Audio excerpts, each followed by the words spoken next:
Hello student, welcome to my channel IT park. आज हम लोग इस वीडियो में यूपी एसआई की पोस्ट का नोटिफिकेशन देखेंगे। यहाँ पे जो स्टूडेंट को अभी बहुत कंफ्यूजन है कि यहाँ पे जो एज क्राइटेरिया है, मिनिमम मार्क्स क्या होगा रिटन एग्जाम को क्वालिफाई करने को, वो सब कंफ्यूजन हम लोग दूर करेंगे और देखेंगे इस फॉर्म को भरने की लास्ट डेट क्या है, क्या डॉक्यूमेंट की जरूरत है हमें इस फॉर्म को भरने के लिए, क्या एलिजिबिलिटी क्राइटेरिया, एजुकेशन क्राइटेरिया इन्होंने रखा है, और ये देखेंगे कि आपको कितनी मिनिमम एज चाहिए इस फॉर्म को फिल करने के लिए। तो आइए स्टार्ट करते हैं, देखते हैं इस फॉर्म का नोटिफिकेशन। तो यहाँ पे लिखा है 5 फरवरी 2021 के आधार पर उत्तर प्रदेश पुलिस में उप निरीक्षक नागरिक पुलिस प्लाटून कमांडर पीएससी और अग्निशामक द्वितीय अधिकारी वेतनमान इतना ग्रेड पे 4200 पे कुल 9,534 वैकेंसी इन्होंने निकाली है। और जो ग्रेड पे आपका है 4200, तो जो आपकी सैलरी में एक अनुमान लगा सकते हैं कि 40,000 सैलरी आपकी, 35-40,000 सैलरी यहाँ पे स्टार्टिंग में होगी। तो आइए देखते हैं कि टोटल वैकेंसी कितनी है।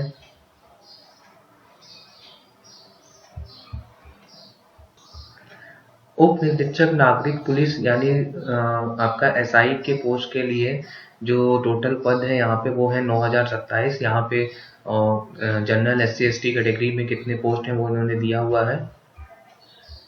और यहाँ पे इन्होंने कुछ रिजर्वेशन दिए हुए हैं जो कि वुमेन कैटेगरी के लिए है 20%, यानी टोटल 1805 पोस्ट जो है वो गर्ल्स के लिए रिजर्व है, और भूतपूर्व सैनिकों के लिए 5%, और स्वतंत्रता संग्राम सेनानी पे आश्रित के लिए 2% इन्होंने रिजर्वेशन दिया है।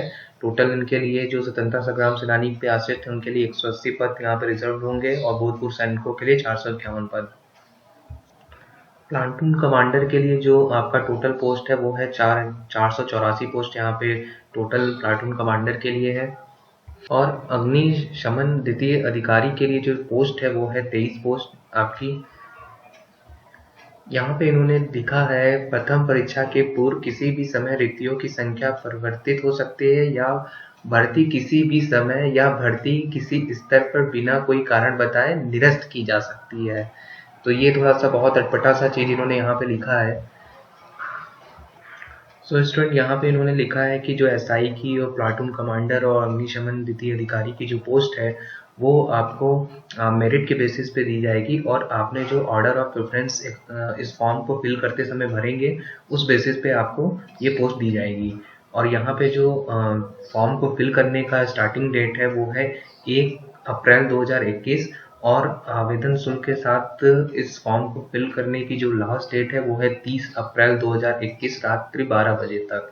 यानी 30 अप्रैल तक किसी भी कीमत पे अगर आप एलिजिबल हैं तो इस फॉर्म को फिल कर दीजिएगा। यहाँ पे आवेदन शुल्क की बात कर लेते हैं। यहाँ पे आवेदन शुल्क इन्होंने 400 रुपये रखा है, और आवेदन शुल्क में इन्होंने किसी को कोई भी रिलैक्सेशन नहीं दिया है, या ओबीसी या महिला कैटेगरी में किसी को कोई फीस का रिलैक्सेशन नहीं दिया है, यानी हर कैंडिडेट को 400 रुपये यहाँ पे फिल करने हैं। और यहाँ पे जो शैक्षणिक अर्हता इन्होंने रखी है वो रखी है कि आपका एसआई और प्लाटून कमांडर के पोस्ट के लिए आपका ग्रेजुएशन होना चाहिए, किसी भी सब्जेक्ट में आपका ग्रेजुएशन है तो आप इस दो पोस्ट एसआई और प्लाटून कमांडर के लिए एलिजिबल है। और अग्निशमन अधिकारी के लिए आपका विज्ञान में स्नातक की उपाधि होनी चाहिए, यानी आप बीएससी होनी चाहिए, ठीक। यानी और इन्होंने एक डिजायरेबल एलिजिबिलिटी रखी है जिसे अधिमानी अर्हता ही बोल रहे हैं। यहाँ पे अगर आपका नाइलिट के या टोएक के ओ लेवल स्तर का प्रमाण पत्र है आपके पास, जो कंप्यूटर का प्रमाण पत्र होता है, या आपका प्रादेशिक सेना में न्यूनतम 2 वर्ष का अवधि का सेवा की है आपने, या राष्ट्रीय कैडेट कोर एनसीसी का बी प्रमाण पत्र है आपके पास, तो आपको क्या कहते हैं यहाँ पे वरीयता दी जाएगी। अगर आपके पास इनमें से कोई भी एक सर्टिफिकेट है तो आपको इसमें वरीयता दी जाएगी। फिर हम लोग यहाँ एज की क्राइटेरिया की बात कर लेते हैं, जो कि इस फॉर्म का सबसे क्रिटिकल पॉइंट है, और ये जनरल कैंडिडेट के लिए बहुत ही डिसअपॉइंटेड वाला टॉपिक है। यहाँ पे जो इन्होंने मांगा है मिनिमम एज वो है 21 ईयर, और मैक्सिमम एज इन्होंने मांगा है 28 ईयर। तो यहाँ पे जो मुझे लगता है कि जो इन्होंने 28 ईयर का एज क्राइटेरिया रखा है जनरल कैंडिडेट के लिए, तो इसको 30 रखना चाहिए था इनको। तो जो इनका एज है वही मान के चलते हैं, ये इन्होंने 28 वर्ष रखा है और रिलैक्सेशन भी नहीं दिया है कुछ, तो ये इन्होंने जनरल कैंडिडेट के लिए 28 वर्ष रखा है। यहाँ पे सीधे सीधे कह रहे हैं कि अगर आपका जन्म डेट ऑफ बर्थ 1/7/93 के बाद से है और 1/7/2000 के बीच में है, तभी आप इस फॉर्म को फिल करने के लिए एलिजिबल होंगे। ये केवल जो स्टेटमेंट लिखा है ये केवल जनरल कैंडिडेट के लिए लिखा है, क्योंकि इसके आगे वाले पेज पर इन्होंने एज क्राइटेरिया में SC ST OBC को थोड़ा सा रिलैक्सेशन दिया है। तो स्टूडेंट यहाँ पे सिलेबस की बात कर लेते हैं। सिलेबस में यहाँ पे 400 अंकों का आपका एक MCQ पेपर होगा, जिसमें कि सामान्य हिंदी 100 अंक का, मूल विधि संविधान समान ज्ञान 100 अंकों का, संख्यात्मक और मानसिक योग्यता परीक्षा 100 अंकों की, मानसिक अभिरुचि परीक्षा जिसमें कि रीजनिंग वाला पोर्शन है वो है 100 अंकों का। और आपका ये 400 अंकों का जो पेपर है वो 2 घंटे का होगा, 120 मिनट का। तो मुझे जहाँ तक लगता है इन्होंने टोटल नंबर ऑफ क्वेश्चन बताए नहीं है, तो यानी मुझे लगता है कि यहाँ पे 200 क्वेश्चन होने वाले हैं 2 घंटे में। और यहाँ पे जो स्टूडेंट को लेके थोड़ा सा कंफ्यूजन है कि यहाँ पे जो मिनिमम क्वालिफाइंग मार्क्स क्या है, तो यहाँ पे इन्होंने जो हमारे ऊपर के 4 पेपर हैं उन सारे 4 पेपर में आपको क्वालिफाई करने के लिए 35% नंबर पाना मस्ट है। यानी अगर आप चारों पेपर को दे रहे हैं, जिसमें कि 4 हमारे पार्ट हैं पेपर के, उस सभी 100 नंबर के हैं, उन 100 नंबर में से आपको मिनिमम 35% पाना जरूरी है। अगर आप किसी 3 पेपर में बहुत अच्छा करते हैं और एक पेपर में 35 नंबर से कम मार्क्स ले आते हैं तो आप डिस्क्वालीफाई कर दिए जाएंगे वहीं पे।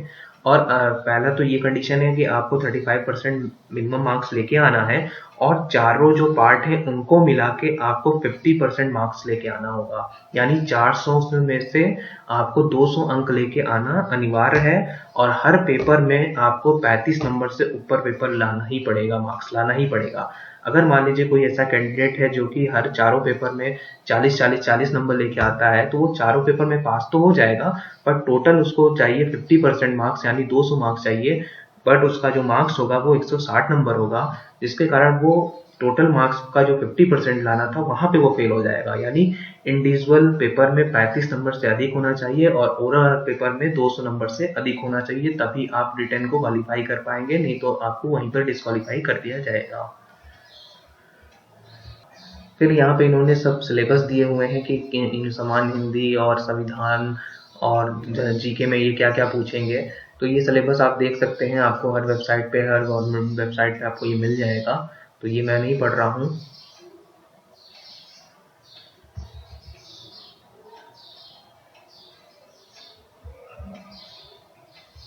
हम लोग यहाँ पे शारीरिक मानक परीक्षण के बारे में बात करते हैं। तो यहाँ पुरुषों के लिए जो आपकी हाइट होनी चाहिए, जनरल और OBC कैंडिडेट के लिए न्यूनतम 168 सेंटीमीटर और SC ST कैंडिडेट के लिए 160 मीटर होनी चाहिए।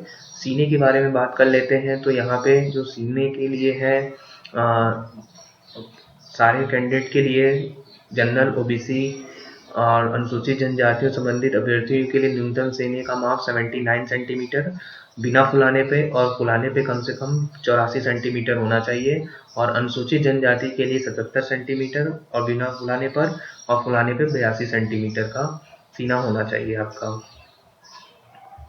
और महिलाओं के लिए जो OBC और जनरल कैंडिडेट की महिलाएं हैं उनके लिए जो हाइट होनी चाहिए 152 सेंटीमीटर, और अनुसूचित जनजाति की महिलाओं के लिए जो हाइट होनी चाहिए वो 147 सेंटीमीटर होनी चाहिए। और महिला अभ्यर्थियों के लिए ये क्राइटेरिया रखा है कि अगर आपका 40 किलो से वेट कम होता है तो आपको डिस्क्वालीफाई कर दिया जाएगा।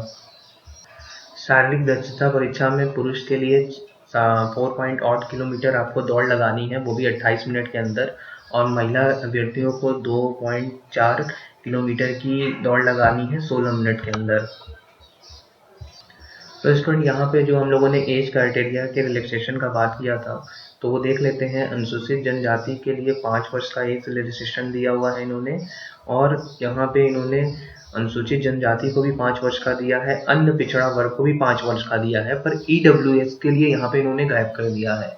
ये थोड़ा सा बहुत ही डिसअपॉइंटमेंट है यहाँ पे EWS कैंडिडेट के लिए, कि इन्होंने EWS को ऐसा किया ही क्यों है, जब या तो आप हमें रिजर्वेशन ही नहीं देते और जब रिलैक्सेशन दिया है तो यहाँ पे जब इन सबको रिलैक्सेशन दिया है तो हमें भी रिलैक्सेशन देते हैं। तो ये थोड़ा सा बहुत ही डिसअपॉइंटमेंट वाला पॉइंट है यहाँ पे। और जो भी कैंडिडेट जो कि उत्तर प्रदेश से बिलोंग करते हैं, जो भी रिजर्व कैटेगरी में आते हैं, चाहे वो ओबीसी हो चाहे एससी एसटी हो, उनके लिए डोमिसाइल होना अनिवार्य है। यानी आपको क्या कहते हैं, डोमिसाइल प्रमाण पत्र बनवाना पड़ेगा, निवास प्रमाण पत्र बनवाना पड़ेगा और जाति प्रमाण पत्र भी आपको बनवाना पड़ेगा। तो इस फॉर्म को फिल करने से पहले ये 2 चीज़ आप जरूर बनवा लीजिएगा, तभी आपको रिजर्वेशन का फ़ायदा मिलेगा। नहीं तो आप अनदर स्टेट के स्टूडेंट की तरह एक जनरल कैंडिडेट की तरह गिने जाएंगे। सो स्टूडेंट, ऑनलाइन आवेदन की जो प्रक्रिया है यहाँ पे टोटली ऑनलाइन है। यहाँ पे सबसे पहले आपको अपना रजिस्ट्रेशन करना होगा इस वेबसाइट पे जाके, फिर वहाँ पे आपको लॉगिन पासवर्ड मिलेगा, फिर उस लॉगिन पासवर्ड के थ्रू आपको अपना एजुकेशन क्वालिफिकेशन फिल करना होगा सेकंड स्टेज में, और थर्ड स्टेज में आपको पेमेंट करना पड़ेगा। सो स्टूडेंट, अगर आप इस फॉर्म के लिए एलिजिबल हैं, आई होप आपको क्या कहते हैं मेरा ये वीडियो पसंद आया होगा। आप इसी तरह के गवर्नमेंट जॉब नोटिफिकेशन पाने के लिए प्लीज़ मेरे इस चैनल को सब्सक्राइब करिए। तो अगर आप इस फॉर्म के लिए एलिजिबल हैं तो इस फॉर्म को ज़रूर भरिए। Good luck.